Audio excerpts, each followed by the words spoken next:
જ્યારે આપણું બાળક ફર્સ્ટમાં આવે છે ત્યારથી લઈને 8th સુધીના એડમિશન માટે આપણે શું જોવું જોઈએ?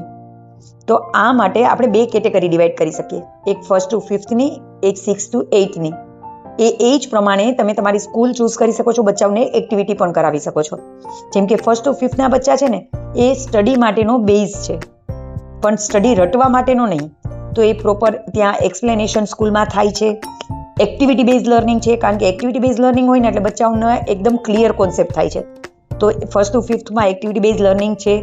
બચ્ચાઓને મેક્સિમમ સ્કિલ ડેવલપ થાય ને એ અત્યારે વધારે જોવાનું હોય છે, અથવા દરેક ટાઈપની એક્ટિવિટી એને જો કરાવવામાં આવે ને તો જ આપણે ખ્યાલ આવે છે કે એમાંથી એને કઈ એક્ટિવિટી ગમે છે. તો એ માટે મેક્સિમમ એક્ટિવિટી છે તેની સ્કૂલમાં. બાકી સેફ એન્વાયરમેન્ટ તો આપણે જોવાનું હોય જ છે. બચ્ચાઓને મેક્સિમમ સ્કોપ મળે એક્સપ્લોર થવા માટેનો. આ દરેક વસ્તુ એના માટે બહુ મહત્વની છે.